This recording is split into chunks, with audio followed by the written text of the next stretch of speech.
No soy una persona devota. No lo era antes de todo esto y después tampoco me volví una. Lo digo para que quede claro desde un principio, porque cuando cuento lo que pasó la mayoría asume de que yo andaba metido en cosas raras, o que fui a buscar algo que no debía y no fue de esa manera. Yo hice lo que hace cualquiera cuando ya no le queda nada.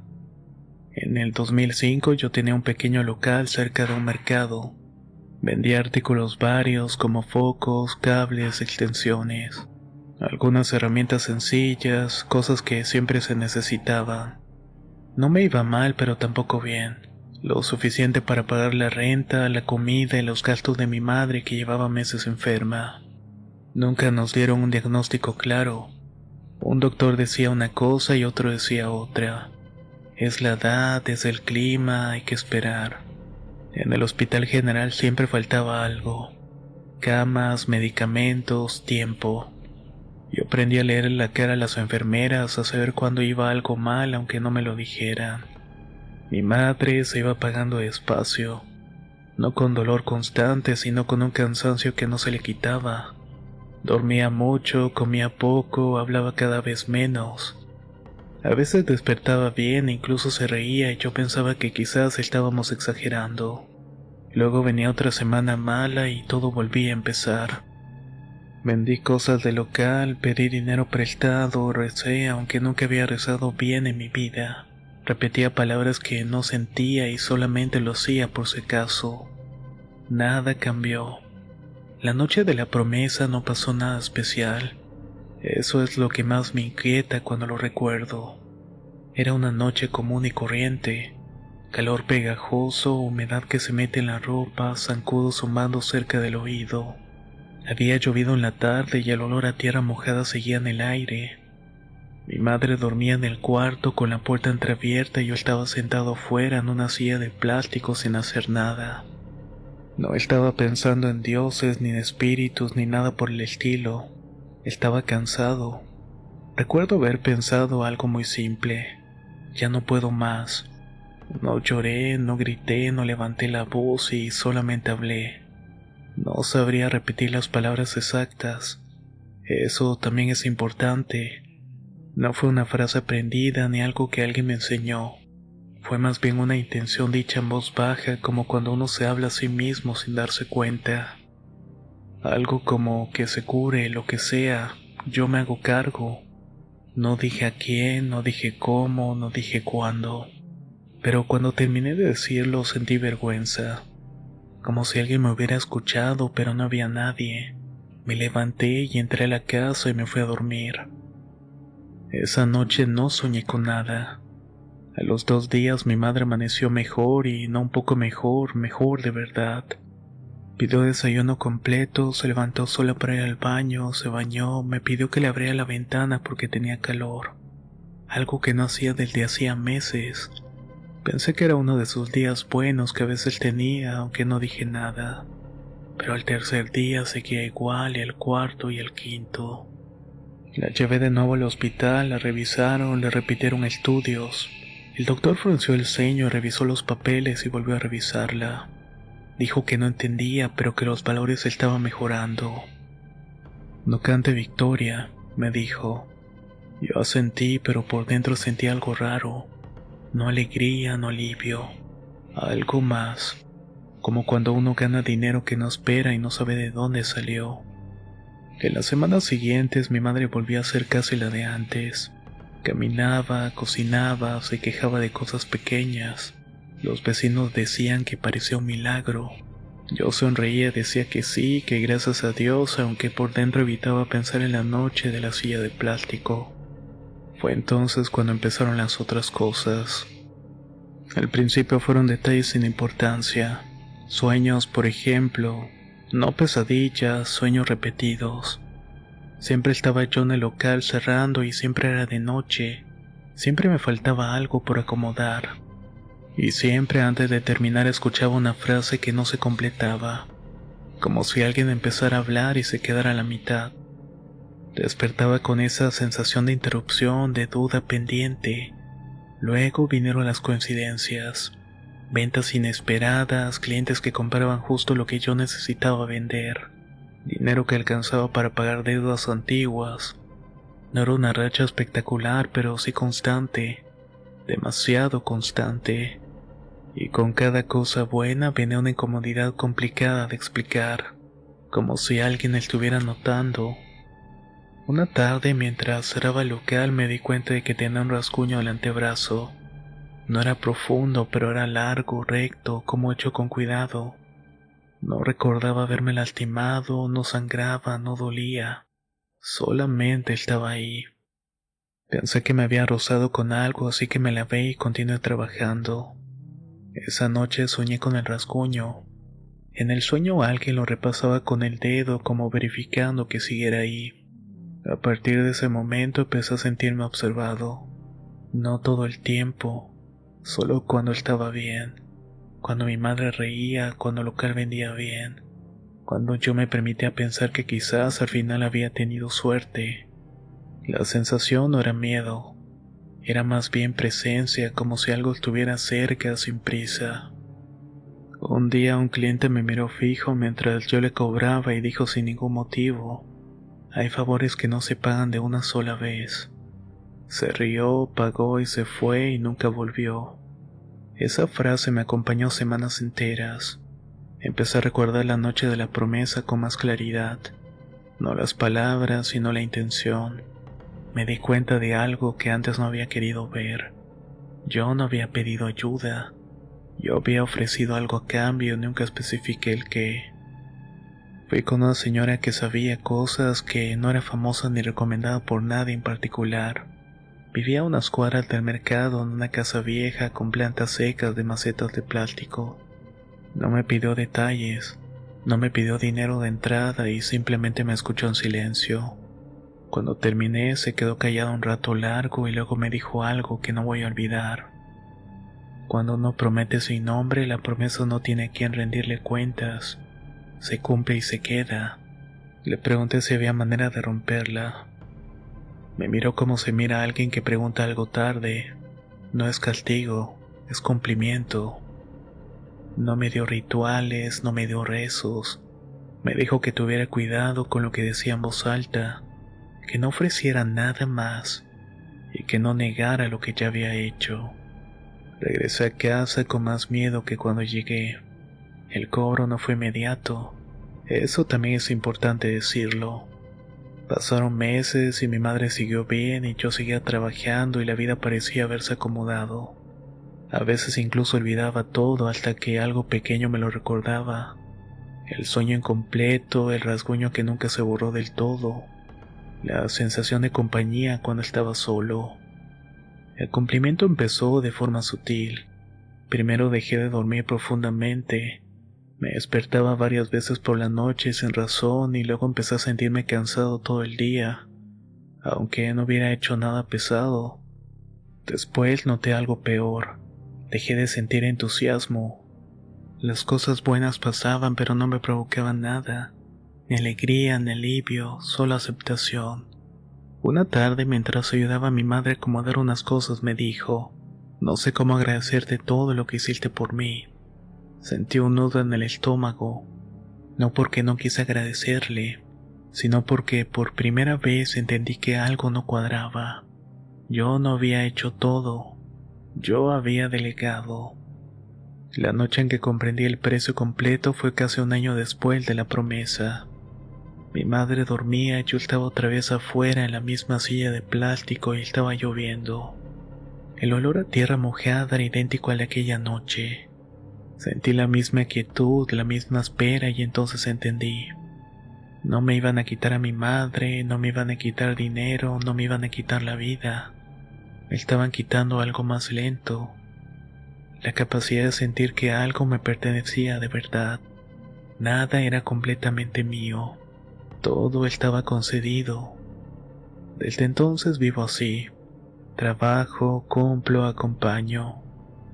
Mi madre falleció años después de forma natural.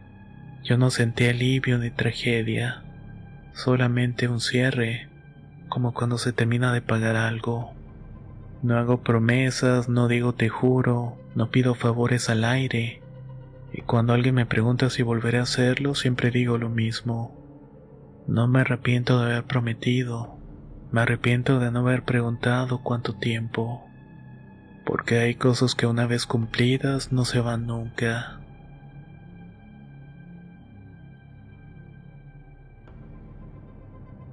Yo soy trailero desde hace más de 15 años. He cruzado todo México en carretera de día, de noche, bajo lluvia, en medio de tormentas eléctricas, y hasta con el sol pegando tan fuerte que el asfalto parecía derretirse. En este oficio uno aprende a conocer el camino de memoria. Sabes dónde está el bache que nunca arreglan, el retén que siempre está armado aunque no salga en el mapa, o la curva inofensiva que ya se ha cobrado varias vidas. Yo confío más en mi instinto que en el GPS porque ese aparatito te puede decir que vayas a 80, pero si uno ya ha visto cómo se voltean los camiones ahí, mejor le bajas. Hay un tramo entre Sonora y Chihuahua que me impone un respeto distinto. No es el más difícil ni el más largo, pero hay algo que no se ve pero que se siente, que me hace pasar por ahí con los nervios bien amarrados al volante. Esa curva, ¿cómo explicarlo? No está mal diseñada, no es particularmente cerrada. Es más bien larga, medio escondida por una lomita como si la misma tierra la quisiera tapar. A simple vista no parece gran cosa, pero si la tomas a buena velocidad, sobre todo de madrugada cuando la negrura lo envuelve todo, se vuelve traicionera. Hay quienes dicen que lo que pasa ahí no es natural, que los camiones no se salen porque el conductor se queda dormido, o porque fallan los frenos, sino porque algo los empuja, como si una fuerza invisible jalara el volante en el punto ciego. No soy el único que le tiene miedo. En las fondas y gasolineras de la región se cuentan historias, choques inexplicables, volcaduras sin marcas de frenado, traileros que aseguran haber visto gente parada junto al camino, o peor, dentro de sus propios camiones. Yo siempre bajo la velocidad al llegar a esa parte. Es como una regla personal, una promesa silenciosa que me hice después de escuchar tantas cosas. No importa si vengo solo o acompañado, si hay neblina o el cielo está limpio, si traigo prisa o voy holgado con el tiempo. Esa madrugada en particular venía saliendo de Hermosillo rumbo a Ciudad Juárez. Llevaba una carga pesada de materiales de construcción y quería avanzar lo más rápido posible antes del amanecer. Preferí rodar de noche para evitar el calor del día.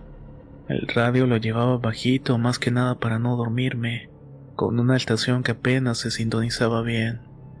Afuera, la carretera era un pasillo sin fin y los faros del camión apenas alcanzaban a dibujar lo que había delante. Lo demás era solamente oscuridad. Una oscuridad tan espesa que parece absorber el sonido de las llantas sobre el asfalto.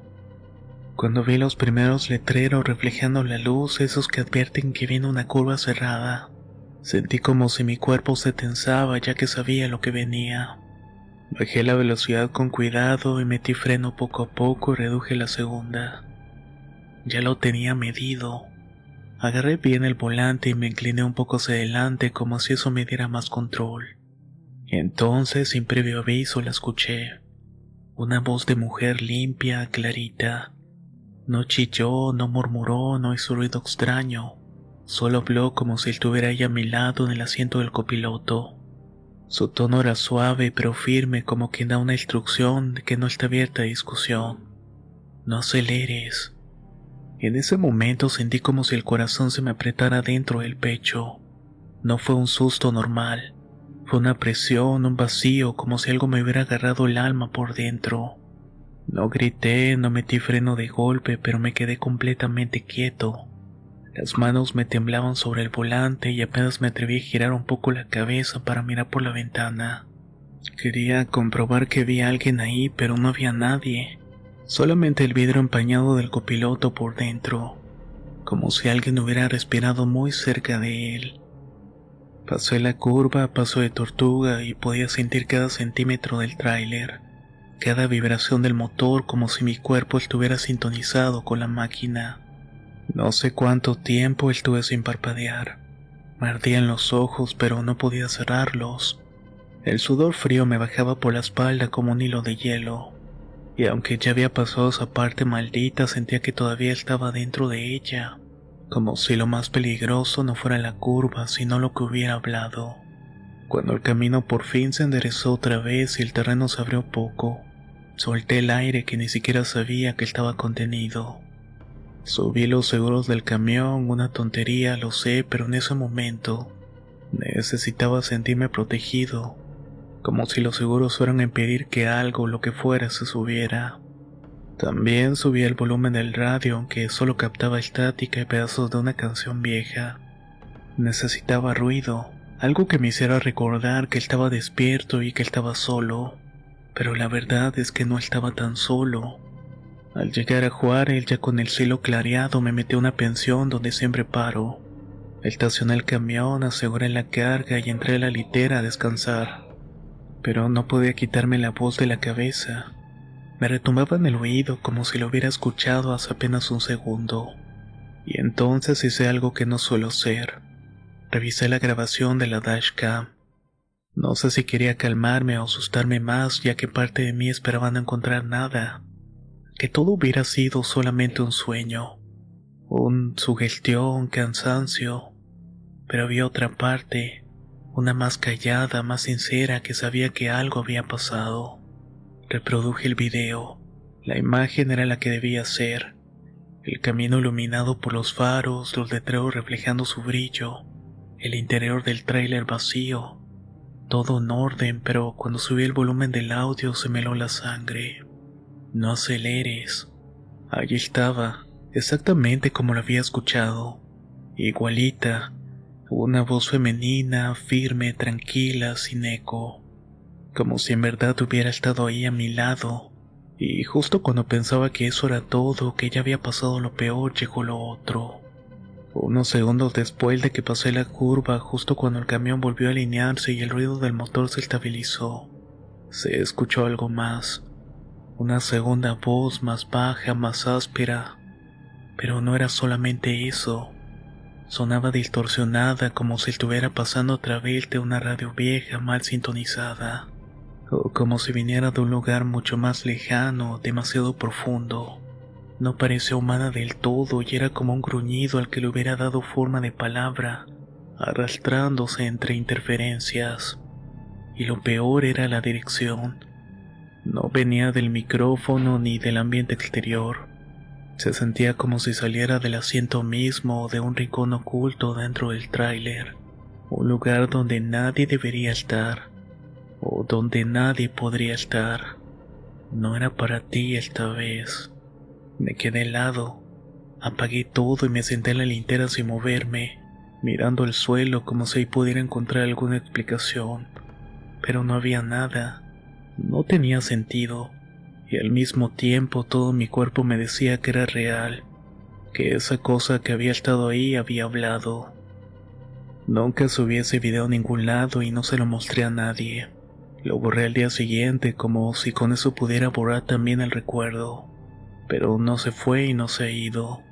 Y cada vez que tengo que pasar por esa curva vuelvo a reducir más de la cuenta.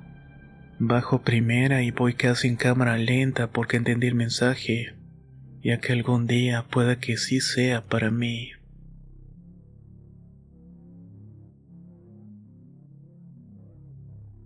Mi nombre es Tania, tengo 27 años y esto que voy a contar no tiene una explicación sencilla. No espero que me crean y tampoco espero que lo entiendan. De hecho, yo misma dudaría si no lo hubiera vivido en carne propia. Lo que me sucedió me hizo cuestionar todo lo que creo sobre lo visible e invisible, sobre lo que está aquí y lo que podría estar en otro lugar más allá de lo que podemos tocar o comprender. Todo comenzó con una marca pequeña, casi imperceptible, una línea delgada como un rasguño antiguo muy fino, que apareció en la parte interna de mi brazo izquierdo, justo donde el pliegue se forma a doblar el codo. La vi por primera vez una mañana mientras me estaba lavando los dientes frente al espejo. Pensé que tal vez me había raspado dormida rozando con alguna superficie o mi propia uña, pero no recordaba haberme lastimado. No le di mayor importancia, me puse una pomada que tenía para esos casos y continué con mi rutina diaria. Estaba convencida de que al día siguiente la marca desaparecería. Sin embargo, al despertar la mañana siguiente, lo que encontré me hizo empezar a sentir una extraña inquietud. No era la misma marca, sino otra ubicada un poco más abajo, cerca del codo. Era igual de delgada y limpia, sin costras ni signos de inflamación. Como si la herida ya me hubiera empezado a sanar, pero yo juraba que no la tenía el día anterior. Me miré detenidamente, tocándola con los dedos para asegurarme de que fuera real. Y ahí fue cuando empecé a preocuparme de verdad.